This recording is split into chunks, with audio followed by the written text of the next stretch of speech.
This is Thingspolicesee, first-hand accounts, with your host, Steve Gould.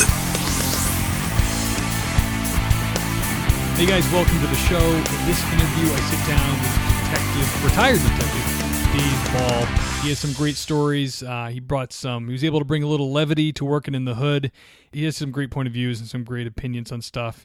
We do get into a little bit of when he was investigating sex crimes as a juvenile detective, so it gets a little dark, but still very interesting. And that's part of police work. Things go that way sometimes.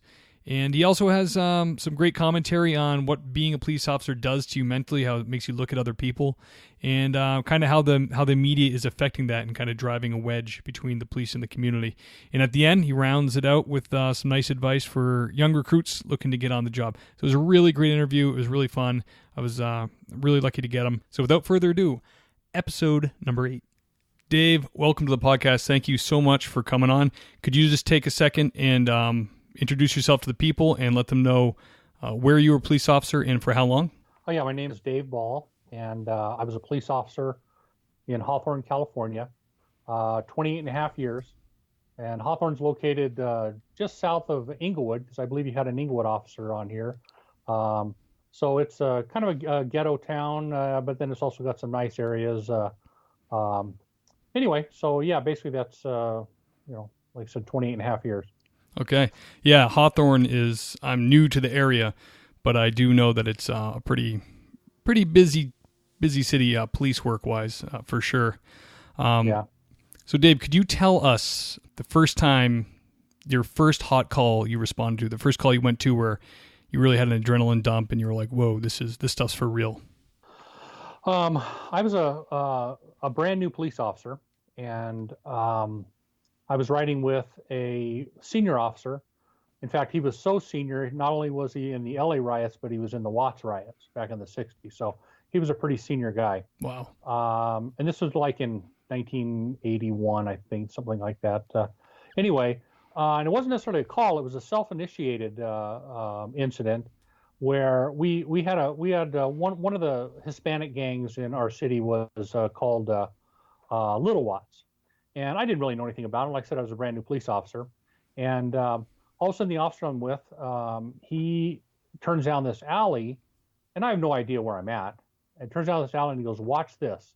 And he turns on his bright lights, and he hauls butt down this alley. And just like you picture on TV with, crap flying in the air and going through puddles and water splash and all that. Nice. We pull up, we come to a stop, and there's two guys standing there. And they turn around, and they take off running. And the officer that I'm with says, "He's got a gun, go get him." I never saw a gun. Anyway, so I jump out of the car and I go chase this guys around the corner. Well, they're gone. Now I'm standing there in this backyard and I'm all by myself. So at this point, are you thinking like this salty old dude is screwing with me? Or you? Well, when he said he had a gun, he seemed like he was serious. Okay. And I had no reason to believe otherwise, being so new. So anyway, so I'm standing there just kind of like, what do I do? I don't know where I'm at. I can't put anything out on the radio, nothing like that. But I can hear sirens in the background. So I thought, well, maybe that's people coming for us. Next thing you know, I turn around, and here comes the officer that I'm with. He's got his bulletproof vest on the outside. He's got a shoulder holster on, and he's got a .357 in each hand. And I'm thinking, what the heck have I got myself into? Anyway, so officers get there, and we start searching. Well, there was a little shed, and it was the Little Watts clubhouse that we go into. Well, there's a guy in there. He's got a rifle in there. Oof. And I'm thinking, man, he could have shot me at any time, and I wouldn't have known it, nothing. I was, So we got him out. K9 got there, started searching. Well, they found the other guy underneath the house, and he had a handgun. And the K9 literally drugged the guy out from underneath the house. And anyway, so that was my first really kind of adrenaline pumping situation, because I was in a situation, I was way over my head. I didn't know what was going on. I didn't know what I was doing. Anyway, so yeah, it definitely taught me to be aware of where you are at all times. So it was a kind of a learning experience also. Yeah, that's pretty freaky. I mean, you're brand new. You're you're worried about that. You're worried about fitting in. You're worried about doing the right thing. And besides that, you're worried about your life, your safety. Yeah. So that's a lot. So that would definitely be a moment where you'd say, wow, this is what I signed up for, I guess. Yeah. Dave, can you tell me about a humorous call or event that you dealt with? Actually, two stories come to mind. It was back to being a brand new police officer. And it was my first day in a police car. And I remember sitting down in the police car and thinking to myself, I've got all this training and knowledge, but what do I do? How do I apply it? All that. And you see in the old police movies where the salty old guy gets in the car with you and says, okay, son, forget everything you learned about in the police academy. I'm going to teach you what it's like to be a police officer. Well, Right. That's basically what it was. So we're out, we get a call of a burglary in progress. We get there along with other officers and we see the suspect and we chase him down and we get him tackled and he's in the ivy. And my officer, the senior officer with me, goes, hey, Ball, you got any hooks? And I'm like, hooks? He goes, yeah, you dumbass. He goes, handcuffs. I'm like, oh, yeah, okay. So I hook the guy up and he gets put in a police car and he's taken away. And so we happen to find the suspect's car. And the officer's like, hey, Ball, order a hook. And I'm like, handcuffs? He's like, no, dumbass, a tow truck. And I'm like, okay. So that was kind of my first experience on when I learned what the difference between hooks and a hook was, handcuffs Right. and a tow truck. So anyway, and then the other incident was kind of it was pretty funny. I was now a training officer. I had a trainee, and we were driving down the street, and there was a mom and her two, probably teenage daughters, standing on the sidewalk looking up in a tree. So, being the investigative police officer and curious and all that, and wanted show my trainee what it's like to be a police officer, I stop. Well, we get out, walk up to the ladies, and I'm standing next to them, and I'm looking up in the tree also. And finally, I'm like, "What are we looking at?" And she says, "Our bird's in the tree." I'm like, "You're okay? What happened?" And she's like, "Oh, we'll see the cage up there. We had the cage on the balcony. We had the cage door open. We thought his wings were clipped, and he flew out and he flew into the tree." And I'm like, "Well," so I thought, well, maybe the fire department, I heard comes out on cats and trees, but will they come out on a bird in a tree? Well, they won't come out on birds and trees. Their response was, especially, and same with cats, is, have you ever seen the skeleton of a cat, or in this case, a bird in a tree? They said, eventually it'll come down. Anyway, so I'm trying to think, well, how are we going to get this bird down? So I thought, well, being the public servant that I am, I thought, well, wait a minute. These folks live in an apartment building and they've got a pool. So I thought, well, let me get the pool skimmer and I'll stand on a ladder and I'll put this thing underneath the bird's feet to see if I can get it to step on there, and I'll lower it down and they can we'll have saved the bird. That's some So community policing right there. You're a good That's man. Right. Community-oriented policing. Yeah. Anyway, so I try that. And what does the bird do? It flies over into an even bigger tree. So now I'm like, now what? So I can barely see the bird in this other tree, but you can hear it squawking. So we're trying to figure out how to get it out. And some lady comes out of her house and says, if it sees its cage, it may fly down into the cage. I'm like, okay, I'll give that a try. So we bring the cage over, take the top off, put the cage down at the bottom of the tree, and the bird's looking down like, no, I don't think so. So I had another bright idea. I take the pool skimmer and I take it apart and take the net off, and I wrap it around the bird cage, and I get up on the ladder and I raise this thing up and right up to the just below the feet of the bird, and sure enough, that damn bird walked right down into the cage, lowered it down, put the lid on, and we saved the bird. Wow, So, that's some ingenuity right there. Yeah, so those were kind of some humorous things, a couple of humorous instances that I handled in the past. Well, that's great, man. It's great you could find some levity in the hood, Yeah. That's awesome. Dave, could you tell everyone about the strangest or most bizarre thing you dealt with? All right. Well, a couple of things come to mind on that one too. It's funny. It was the same trainee, and we got into the weirdest stuff. We had gotten a call of a boyfriend-girlfriend dispute, And we get there, and in this case, the boyfriend's moving out. And the girlfriend's walking around. She's upset. "No, please don't leave. I love you," and all that. Well, it happens to be a Sunday, and my partner and I aren't really paying attention like we should have been, because we're kind of like standing there watching the football game and all that. Well, we lose sight of the female, and the guy's in the bedroom, and apparently she had gone into the closet, and she tells him, "This is how much I love you." Well, she had gotten a knife, and she stabbed herself in the stomach. Ooh. And he's like, "Oh my God, she just stabbed herself." And luckily when he said that, he was out of the closet and she was in the closet. So it wasn't like she could say, "Oh, he stabbed me." So anyway, so we're like, shoot, so anyway, luckily it was the knife, it wasn't a big knife, but it was, probably 2.5 inches long, the blade. Yeah. And she was kind of a large girl. So I don't think she got past her fatty tissue, but of course, now we got to call paramedics. Paramedics come out, transport her, and anyway, so we had to do a hold on her, a 72-hour hold, and anyway, so I guess she was just trying to prove her love. Yikes! Yeah, and then the other one was, and this was a different trainee, but we get a call of a woman handcuffed to a bed, and she can't get she can't get unhandcuffed from the bed. Well, we get there and we find out what the backstory is. The backstory is that there was a husband and wife living in the house, and they had a male roommate. And the wife was going to school over at El Camino College, and she met a female in the class and decided to set up this female, the handcuff E, and the roommate to go out on a date. Well, they had gone out on a date and came home, and I guess they had copious amounts of alcohol. And were pretty intoxicated, and they decided to go in his bedroom and, have sex. Well, he wants to get kinky, and he handcuffs one of her hands to the bed. And anyway, so they do their thing and all that. Well, he can't find the key to get her unhandcuffed. Oh. So anyway, he freaks out, and he splits. He leaves. And so now she's yelling for help. Well, the couple that live there go in there, see what's going on, and they don't have a key. So anyway, so they call the police.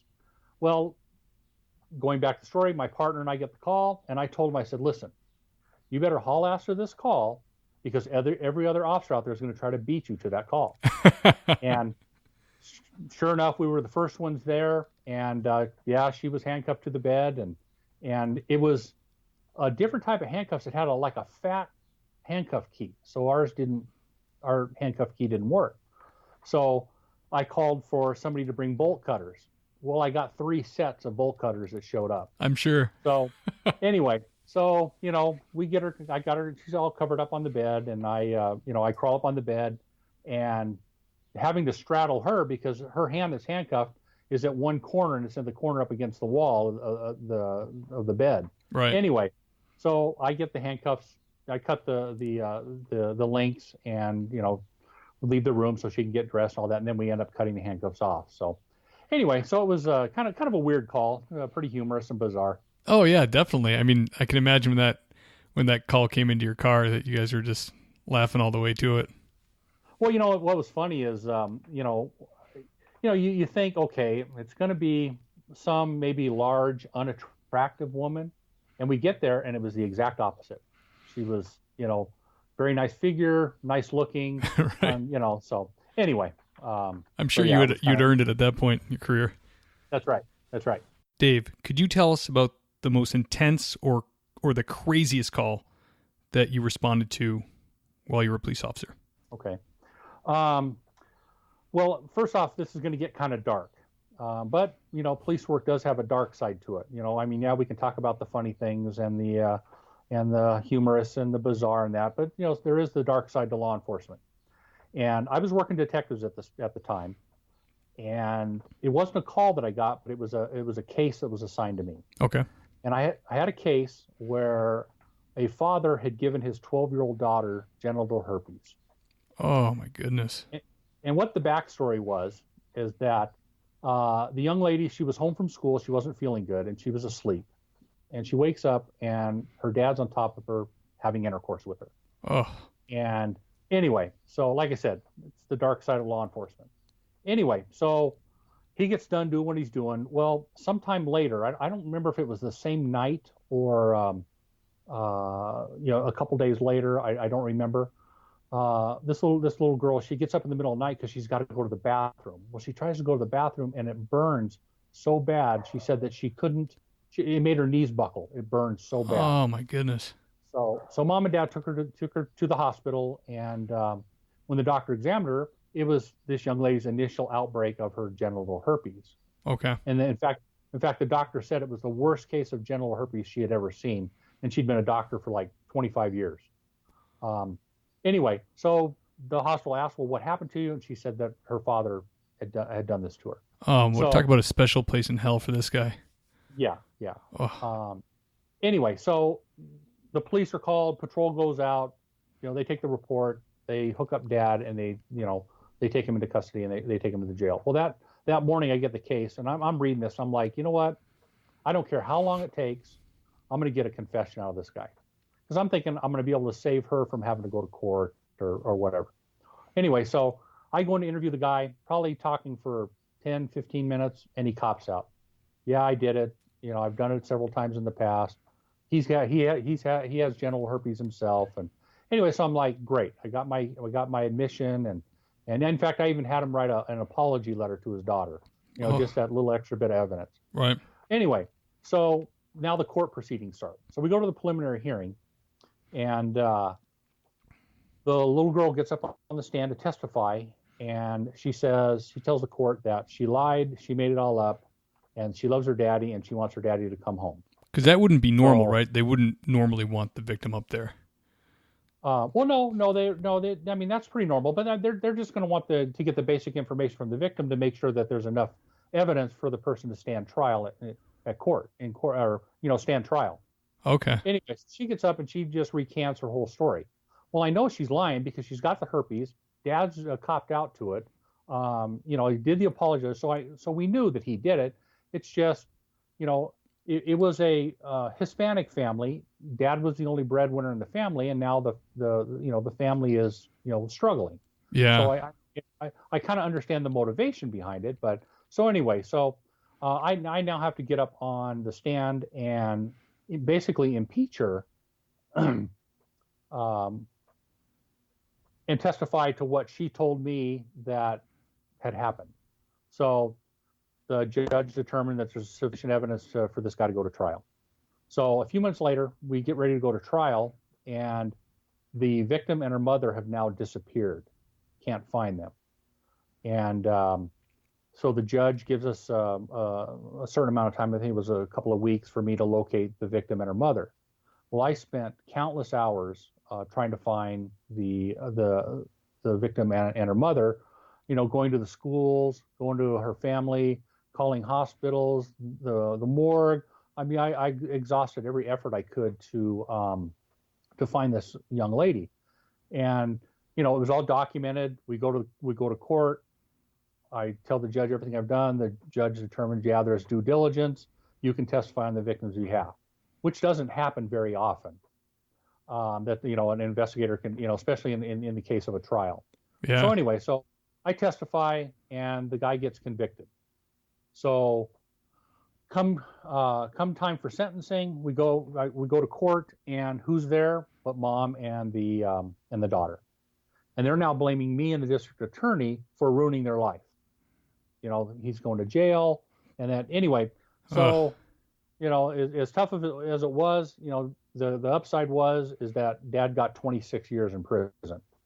In fact, in California, you got to do on a crime like that, you have to do 85% of the time. So he's still in custody. So which kind of goes back to, like I said, the dark side. There is the upside to working those type of investigations. You get to put those type of people in jail. So that's where I got my satisfaction out of that. Oh my God, that must have felt so good. Yeah. And then, I don't know, maybe 6 months later, I was given an award for this particular case. And our cases were handled through special prosecutors that worked out of the Rape Treatment Center, which is over in Santa Monica, and it's part of Santa Monica UCLA Hospital. And they started doing an award program, and me and 2 other officers, I believe they were from LAPD, were the first recipients of the Making a Difference Award. So it was a whole award ceremony. There was, celebrities there that support the rape treatment center and that. So and that was kind of nice. Not that I ever would need awards, but it was nice to be one of the first recipients of that. That's nice. That is really cool because that's probably rare too. Usually you'll just get the lady in court saying, "Why'd you do this to us?" and then it'll be over. At least in this case, you got a little bit of redemption there at the end. Now, were you assigned to sex crimes, or were you just detective handling what came in? No, I was. It was juvenile investigations, and we handled all minors that were arrested, minors that were victims, and then all sexual assault. Okay, so, yeah, that's a very it takes a special person to be a cop, and even more of a special person to do investigate crimes like that. Because for me, it was like I had very very little experience with that back east. There was a couple cases. And that's why I asked about the child getting on the stand, because I think the cases I was involved in or saw, they tried to do everything they could not to get the kid on the stand. They tried to avoid that.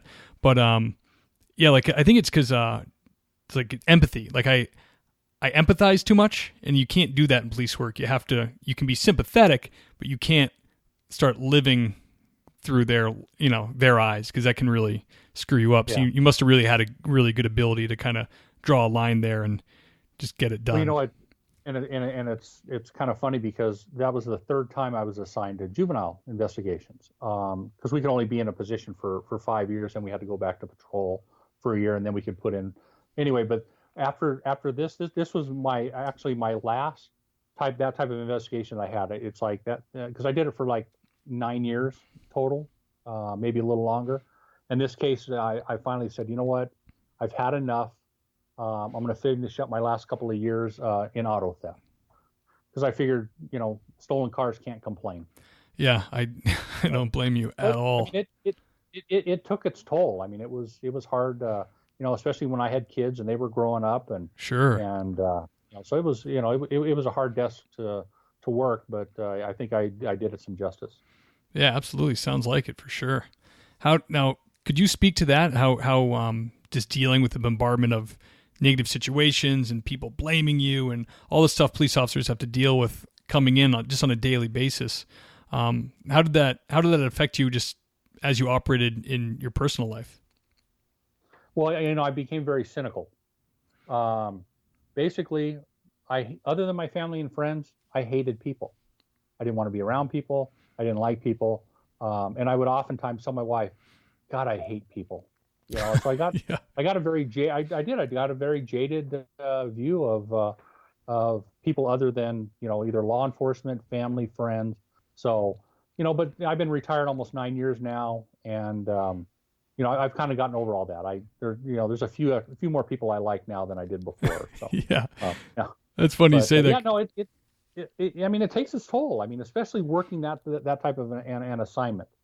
Absolutely. It's not like you're working like robberies and you put a robber in jail or something like that. So it definitely took its toll.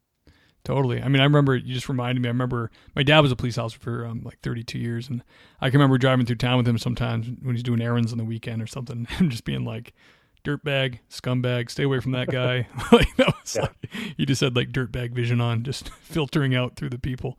But yeah, that's really tough, especially I'm sure you'll agree with the way the media reports on the police and the snap judgments. That makes your job even that much harder.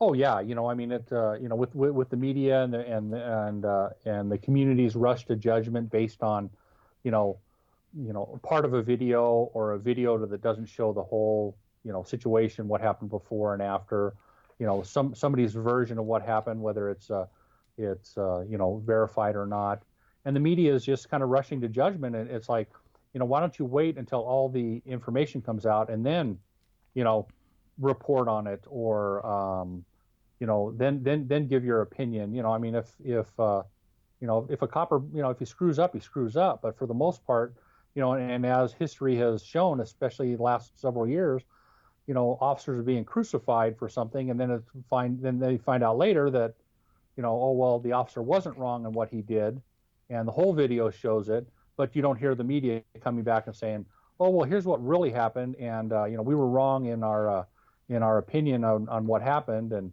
so it,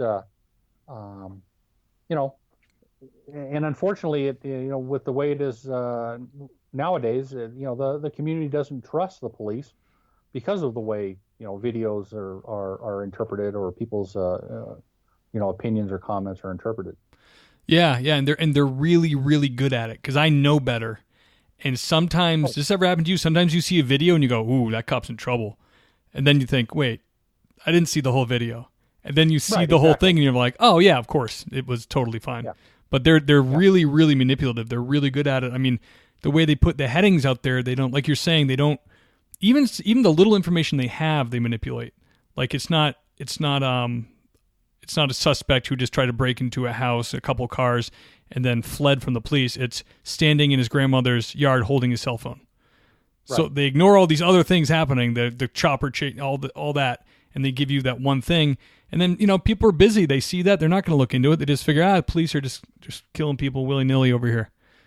Yeah, it's like, like you said, the guy standing in his front yard with a cell phone. It's not like the cops are driving down the street and says, you know what? I'm going to shoot that guy. Yeah. I mean, that's the way they make it sound. Yeah, it is. It's completely ridiculous. Well, with all that being said, Dave, what would you give for some advice for a new candidate and a new recruit to the police department? It's funny. I like you. I'm a background investigator now, and when I was on the police team, because I'm on the fire team now, when I was on the police team, I would give advice to my candidates. And that would be, first off, remember your training. As long as you're doing what you're trained to do, you're going to be okay. Just make sure, and if you do something, well, I would tell them, police work isn't always pretty. Sometimes it's got to get ugly. And as long as you're justified in doing what you're doing, don't worry about it. But at the same time, if you do something wrong, you got to pay the piper. And to always be aware that, especially nowadays, that chances are you're being recorded somewhere, either security cameras, because they're everywhere now, or somebody's got their cell phone, and you're being recorded. So, like I said, as long as you're justified in doing what you're doing, just do it. Don't hesitate. When you start hesitating because you're worried about, well, what's this going to look like on TV, or what's this going to look like on the news, or whatever. That's when you get hurt or you get killed. Yeah, that's great advice. And what do they always say? You don't have to look over your shoulder if you're making sure you're doing the right thing, right? Right. It kind of comes down to integrity. Do you do the right thing when nobody's looking? Right. Absolutely. Dave, I want to thank you so much for coming on the podcast. It was really fun talking to you. Yeah. Hey, anytime. Yeah. I guess I'll see you at work. Okay. All right. All right, Steve. Take care. Thank you.